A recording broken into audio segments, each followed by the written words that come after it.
Your Excellencies, Governors, CS, PSS, distinguished ladies and gentlemen, good afternoon. I'm Jambo. One of the foremost, non-negotiable and irrevocable commitments we made to the people of Kenya was to deliver the constitutional right to health in tangible, inclusive, and practical terms. We pledged to build a robust, responsive, and equitable healthcare system that serves and saves lives, empowers communities, and strengthens our nation. Nearly 3 years into this administration, we have made bold and significant strides towards the realization of universal health coverage and an undertaking whose fulfillment has been postponed for far too long. You're all aware that UHC was part of the NAC manifesto. It was in the Jubilee manifesto. It was in the Azimio manifesto. It was in the Kenya Kwanza manifesto. And we've been trying this universal health coverage for a long time.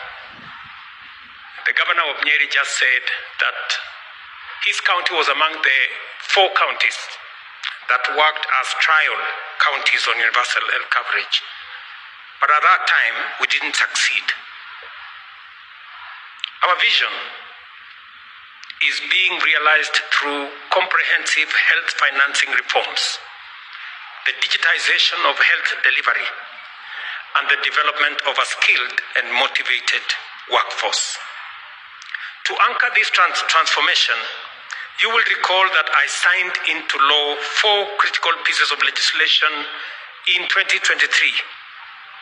The Social Health Insurance Act, the Primary Health Act, the Digital Health Act, and the Facilities Improvement Financing Act.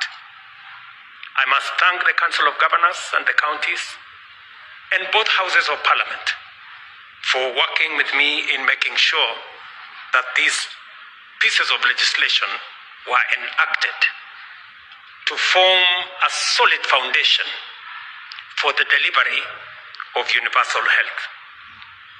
These laws form the backbone of our healthcare overhaul and define Kenya's path to a truly people-centered and resilient universal health coverage. Additionally, last week, Cabinet passed the Quality Health and Patient Safety Bill 2025, which is now in Parliament.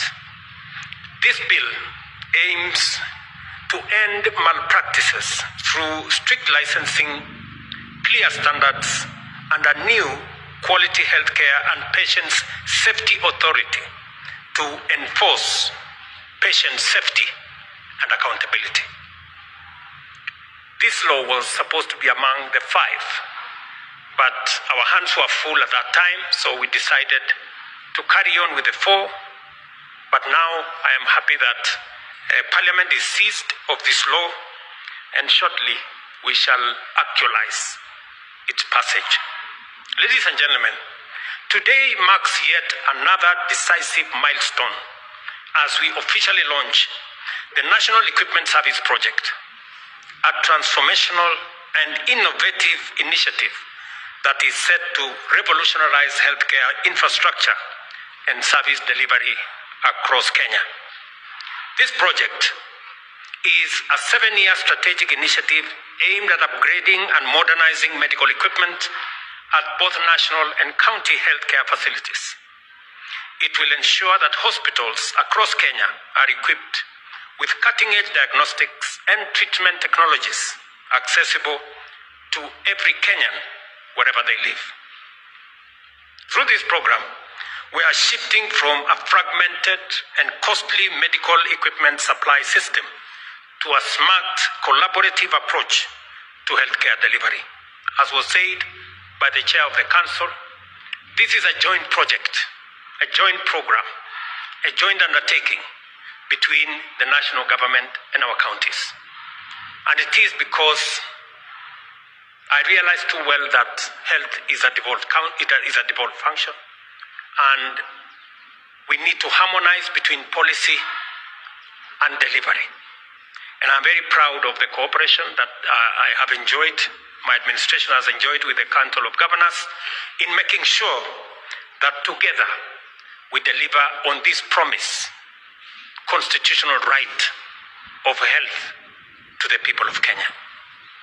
By leveraging bulk procurement and centralized payment system, we are eliminating the need for counties to make upfront payments for essential medical equipment. This cost-effective and sustainable model guarantees that equipment is not only installed, but also consistently maintained, thereby ensuring consistent and reliable service. If you look at the numbers of the equipment we are going to deploy in our facilities, it is going to be to an estimate of about 200 billion shillings. Just imagine if we were to look for 200 billion shillings. I don't know where the counties would find that kind of money. It would be an impossible exercise. But innovation is what has enabled us to get here. The manufacturers, when we engaged with them, they wanted to be assured of how they will be paid if it is going to be fee for service. When they realized that we now have a fund, then they undertook the exercise and they told us that we want a unified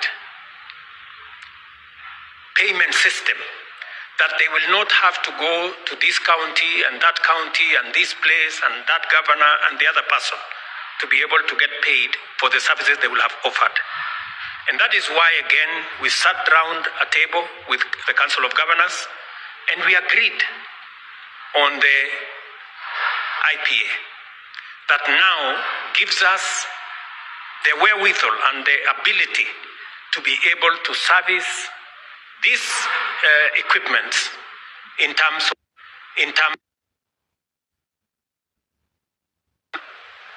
As you know, the last medical equipment service, which ended up being mess, and it almost became actually a mess because it was quite difficult. We had many challenges. And even servicing, in fact, the biggest problem we had with that program is that some of the equipment did not even get to being installed. They were in boxes, way after we had paid for them. The other problem is that some of that equipment was not in use because of a fuse here and a small repair there, lack of reagents here, lack of something small there. This time round, together we have configured how to overcome those challenges. Now it is the responsibility of the manufacturer and the vendor to make sure that the equipment is installed, the equipment is working, the reagents are available. All we will be asking for at the end is a service. And we only pay for the service. Everything else is the responsibility of the manufacturer and the vendor. And I want to commend all of us for doing this together. The medical equipment service, which we are now phasing out, required significant upfront capital and lacked clear service level agreements, leading to frequent downtimes and compromised care. The lessons learned have informed the design of the new program to be more efficient, more accountable, and obviously more sustainable. Under the fee-for-service model, neither the national nor county governments will need to budget for equipment procurement. Our private sector partners will bear the cost of installation, as I have said, servicing and maintenance, placing no financial burden on public health facilities. This project is firmly anchored in the collaboration between national and county governments. I thank and commend the Ministry of Health and the Council of Governors for their steadfast leadership on this initiative. I also applaud the 45 counties that have already signed the Intergovernmental Participatory Agreement, a critical step in ensuring the successful rollout of the National Equipment Service Project. I'm sure I'll find out from the governor of Nairobi and the governor of Kiambu whether they have all the money to buy all the equipment that are required in all the facilities in their counties. I will be very surprised how they'll be able to do that. Since June 2025, over 60,000 medical services have already been delivered in 29 health facilities across 18 counties under this project. We have installed vital equipment, including CT scanners, digital X-rays, ultrasound devices, and modern laboratory systems. CS Duale has already given you the numbers of where we are with all the equipment that has been delivered, that is on the way to being delivered, and all the way to December, we will be working with the manufacturers and the vendors to make sure that they keep their part of the bargain. Let me emphasize, ladies and gentlemen, that this is not just a project. This is just the beginning. We shall not rest until every public health facility in every ward, every constituency, and every county in the Republic of Kenya is fully equipped with the tools and technologies and equipment required to deliver quality health. No Kenyan, regardless of income, status, or location, should ever be denied medical attention due to lack of equipment. Alongside infrastructure, we are also building a comprehensive digital backbone for healthcare. So far, the Social Health Authority has registered 25.2 million Kenyans and contracted over 11,000 health providers, including hospitals, clinics, and health centers in every part of Kenya. Since October 2024, SHA has paid a total of 56.4 billion, comprising 49.7 billion from the Social Health Insurance Fund and 6.7 billion under the Primary Health Fund. This digital transformation is giving Kenyans faster, more transparent, and more dignified access to health. I saw some stories in the media alleging that Social Health Authority has paid less money than NHIF. What a fallacy. I mean, in a year, the most NHIF ever paid was between 22 and 25 billion shillings. In 10 months, SHA has paid 56.4 billion. In fact, by the first anniversary,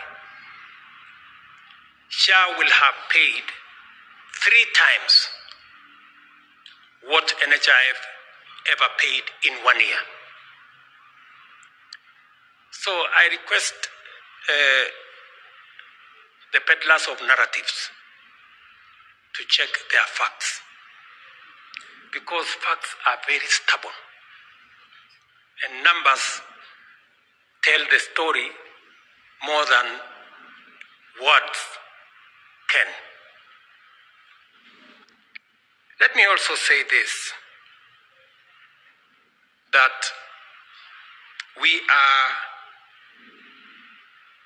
looking at what we can do again together as we look at these facilities.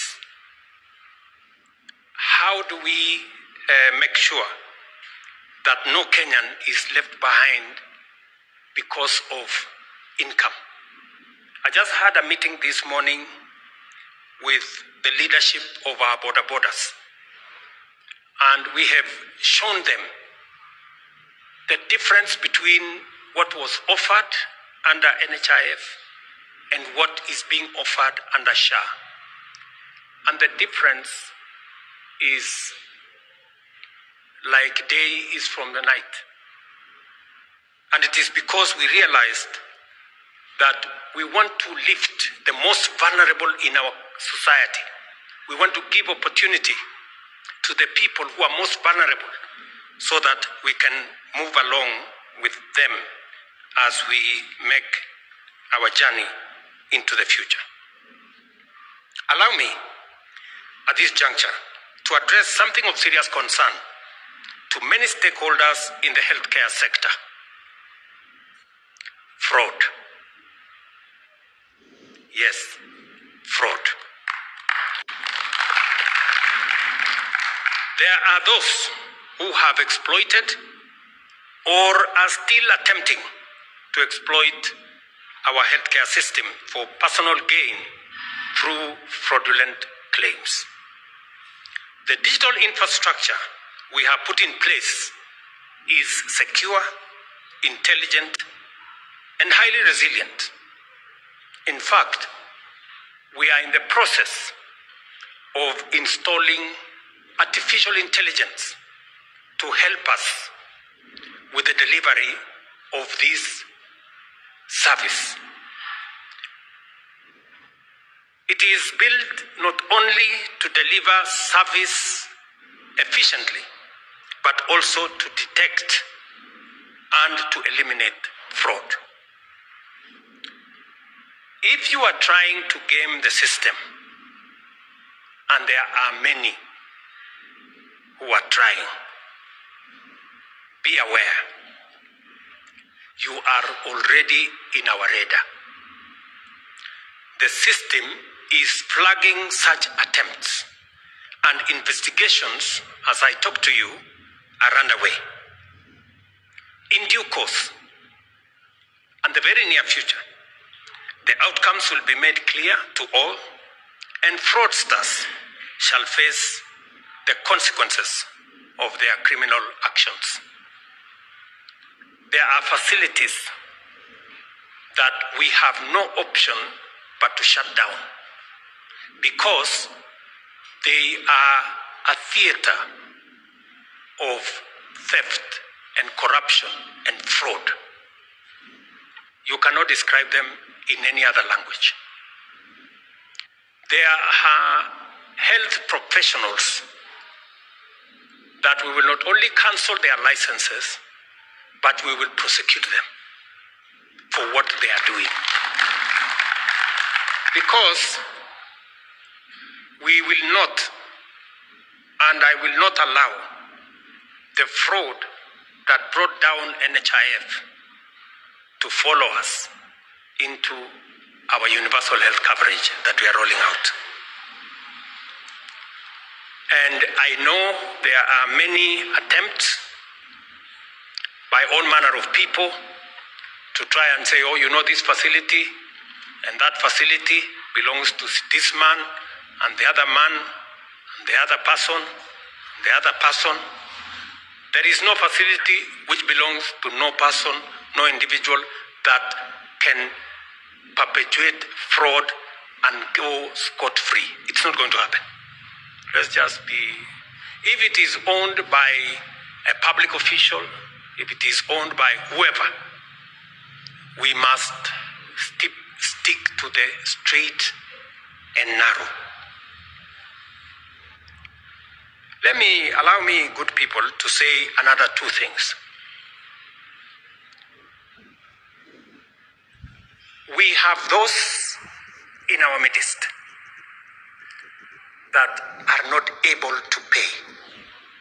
And in this architecture, we have committed ourselves not to leave any Kenyan behind. And I want to thank the Council of Governors for agreeing with us that we need to look after these members of society. We have a database under the Inua Jamii program that is not exhaustive. We want to agree with all of you, and I'm very happy that many governors have already stepped forward and said they are ready to pay for 10,000, they are ready to pay for 20,000, they are ready to pay for numbers of citizens, so that no Kenyan is left behind. Every Kenyan should go to hospital, be treated, go home without having to sell any of their property to pay hospital bills.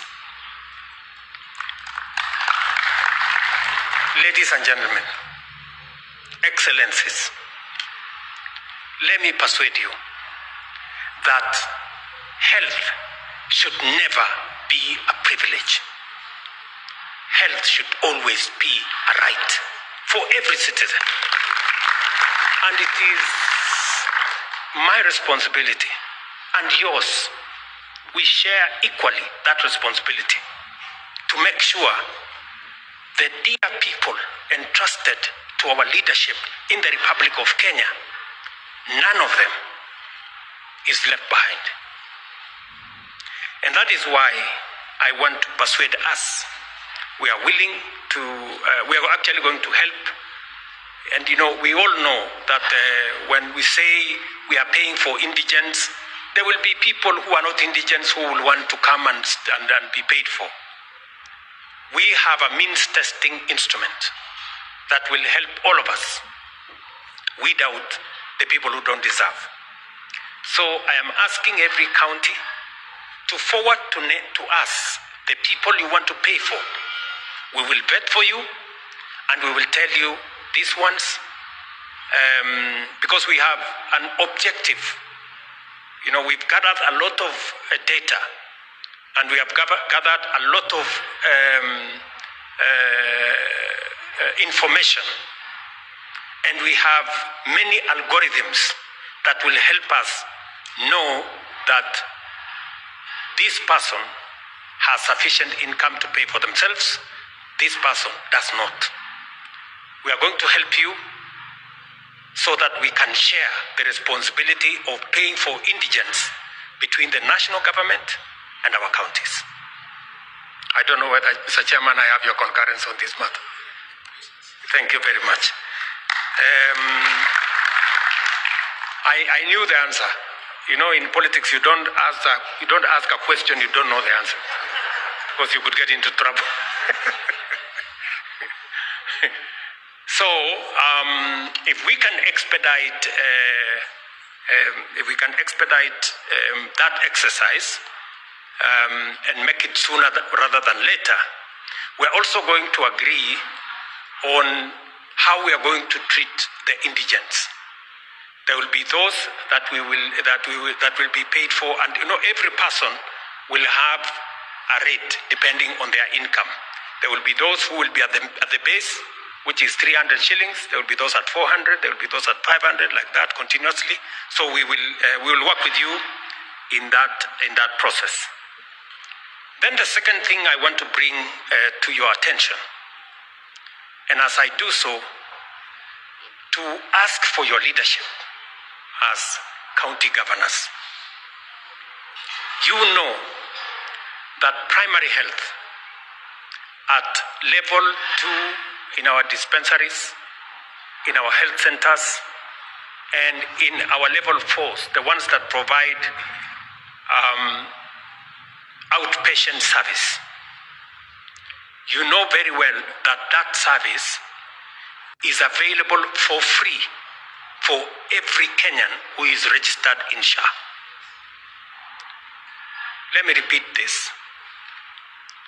Every Kenyan who is registered in SHA should go to hospital in level 2, in our dispensaries, that's level 2, in our health centers at level 3, in our sub-county hospitals in level 4, be treated, be given medicine, and they should go home without paying anybody anything. That is the position. Because we have provided money as the government of Kenya. In this year's budget, we have provided 13 billion shillings that will be paid for every service that is given by every facility in Kenya. There are facilities, and I want to ask for your leadership on this. There are facilities in our counties that charge citizens in health centers, dispensaries, in sub-county hospitals. They charge citizens for treatment or medicine, when actually that service and the medicine is already paid for by the government of Kenya. It is not acceptable. So, please, I don't want to mention counties by name because they are there. I just want to ask you that please instruct your CECs and your directors accordingly, so that instead of charging citizens, they should instead use the claim framework and claim for any service that they provide. Because that way, we insulate Kenyans, especially the people who cannot afford, from unnecessary harassment for medical services that they seek in our facilities. Let me also say the following. We have equally provided for money, 8 billion shillings, for emergency and critical care fund. Any accident that happens anywhere in Kenya, those who are taken to hospital, we now have a fund that we can use to make sure that they are attended to. And we again want to ask for your leadership so that we can ensure that these benefits accrue to the people of Kenya in the manner in which me and you have designed it to be. This will go a long way in making sure that we insulate the public from costs that make them sometimes even not go to hospital because they are not sure whether if they ask for money, if they are asked for money, they can be able to pay. Let me also say the following. We have now configured the system so that you not only provide the service, but there is also money in the SHA portal for commodities. And when you claim for the service and also claim for the medicine, because it is all in one package. That way, Madam Wangangi here will be able to sort out all our claims.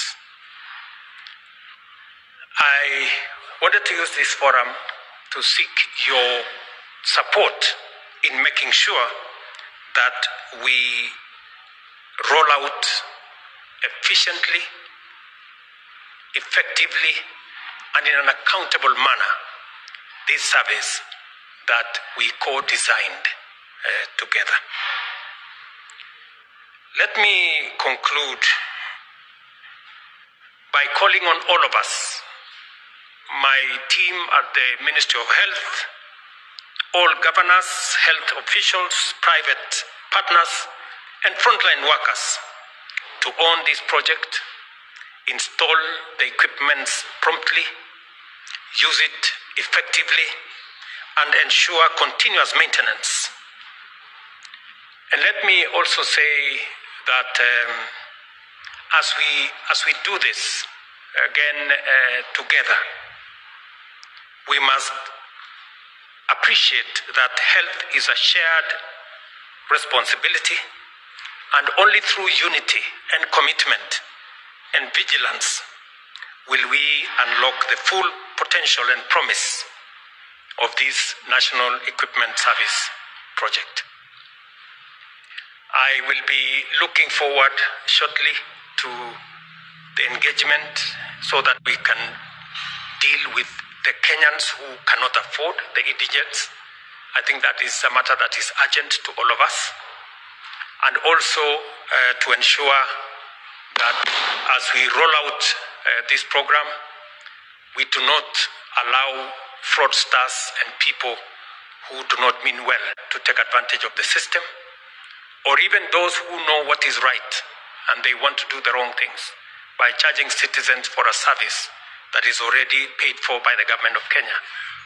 They also do not succeed, because our collective success is the success of our country. And let me say this, the success we are all looking for is not the success of a person. It is not the success of the governor. It's not the success of the president or the health officials or the minister. It is the success of Kenya. Because if we can be able to provide good quality, accessible health to all our citizens, we can be able to take this country to the future faster, much more efficiently, and collectively. So thank you very much, ladies and gentlemen, for listening to me. And I will be coming down to the counties. And there was something that was mentioned about the obsolete equipment, not obsolete, the former equipment of some of them, actually, majority are obsolete. And my good friend Onesmus here said that they are causing a jam. You cannot install the new equipment because the old equipment is still in that space. I have agreed with the vendors that as they come with the new equipment, they will assist you as counties to remove the old equipment. You know? And all you need to do is to provide some storage for them. We can lock them up somewhere. As we, I don't know, is there still any conversation on this old equipment?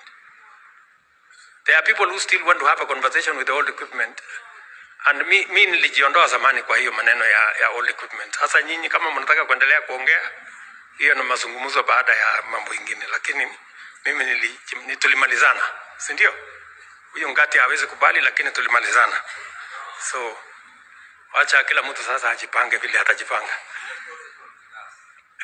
The story is with who? Haya shauri yao sasa. Sasa vendors mtajipanga. Wajipange. So otherwise mimi nimeshukuru sana. Thank you very much for finding time for us to do this again together. I know you have requested that we should expedite the delivery of the equipment, and our manufacturers and vendors are here. Expedite. That is the request from the counties. Expedite the delivery of the equipment. And Waziri, you have my instruction. Any manufacturer or vendor who has not delivered or is behind schedule, give them a warning letter. If not, we will move on to the next supplier so that we expedite the process. I know also some mention has been made of the level 2 and level 3 equipment. I think we have also agreed on something called framework. The one you are supposed to pay, I was offering to pay 30% and you pay 70% over 5 years.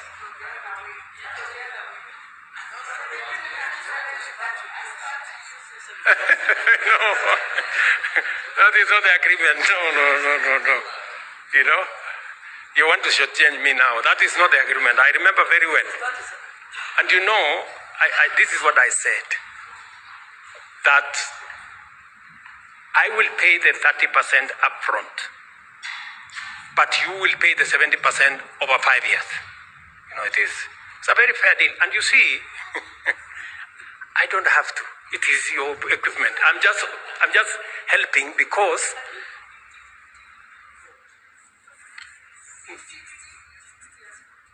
no. First, this lady should not be talking because it is very difficult to argue with ladies.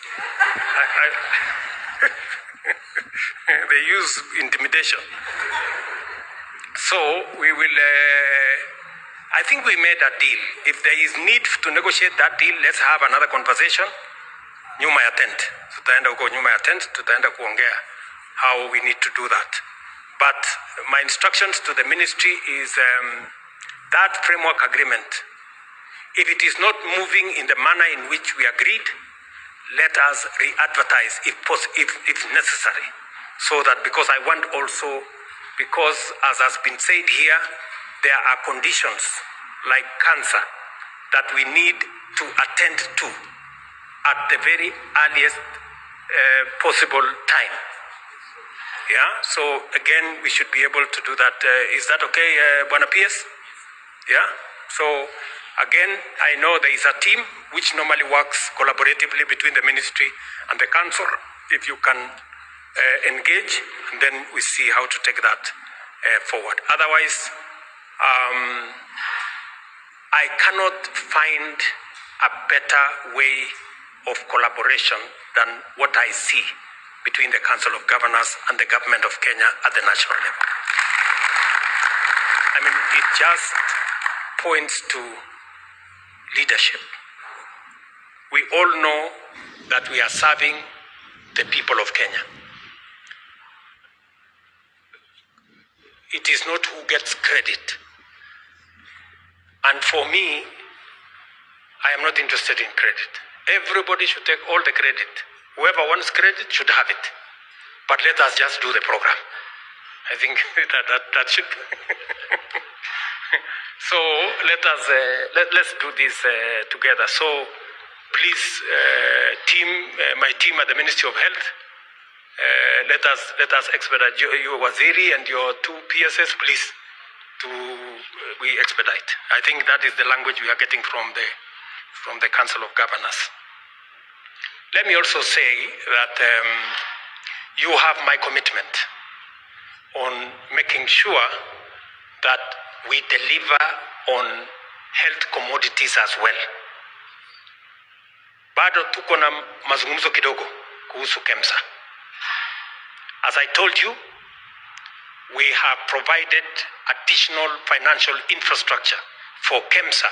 We must move the refill rate from 40% to 100%.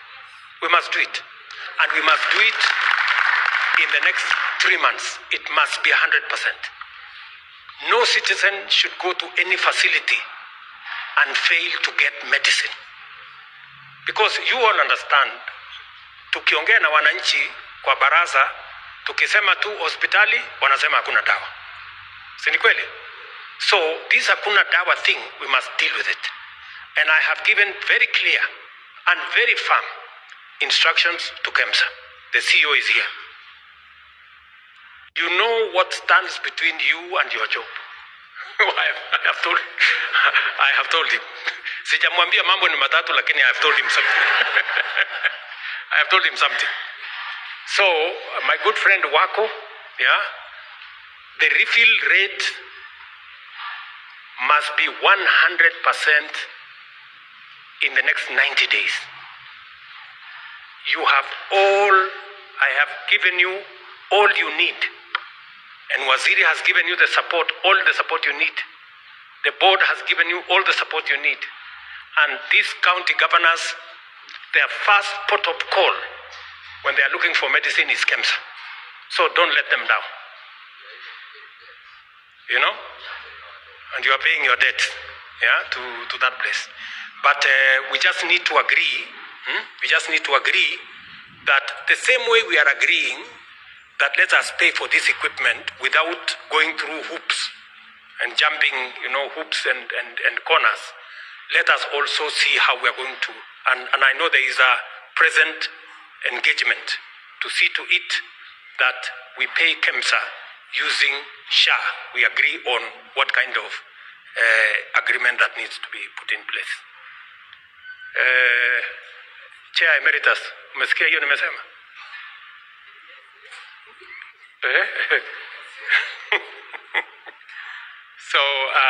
So thank you very much.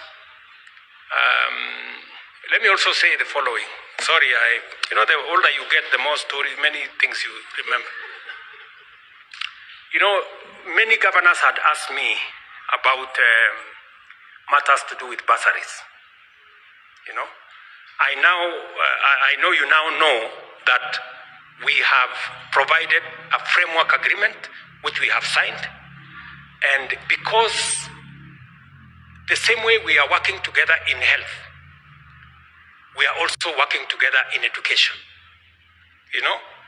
Education may be a national government function, but we realize the importance of counties and the role they play in making sure that access is made possible to students who otherwise their parents and financial status could not support. And that is why we have signed the framework agreement, and all of you now can give out bursaries for all our students in all levels of our education. Again, it points to cooperation and collaboration as the Constitution mandates us to do. And I must say thank you very much for what you're doing. Asante sana. Yes, Governor says. Yes.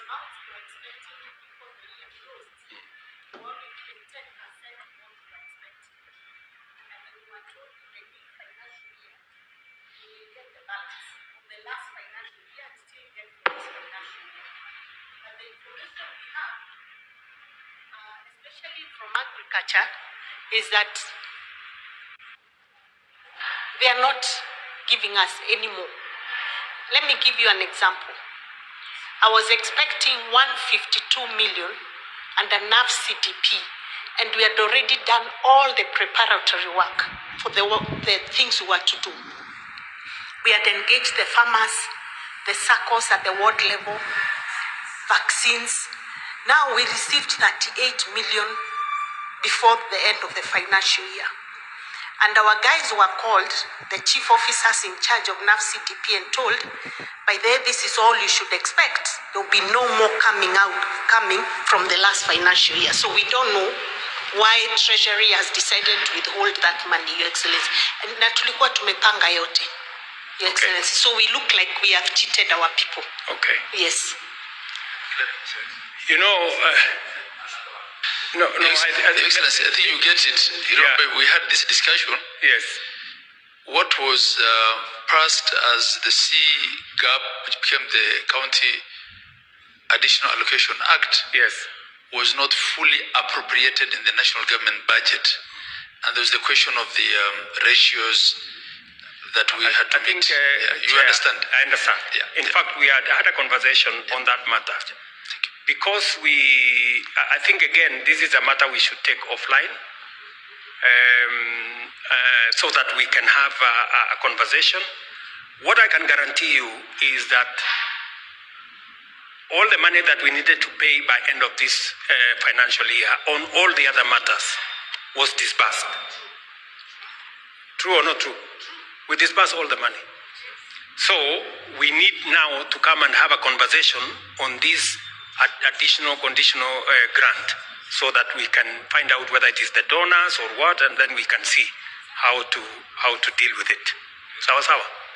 So I think because we are on another event, and I think there are citizens watching somewhere else, let us keep this matter to this occasion. You know my address.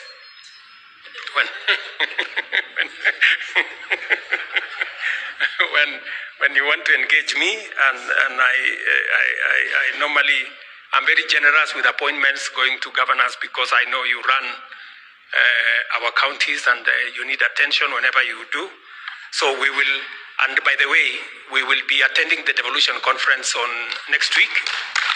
So if you want a side chat, we can do a small impromptu IBEC or summit at the corner. So we can do that next week. Is that okay? So asanteni sana, God bless you, and my very best wishes.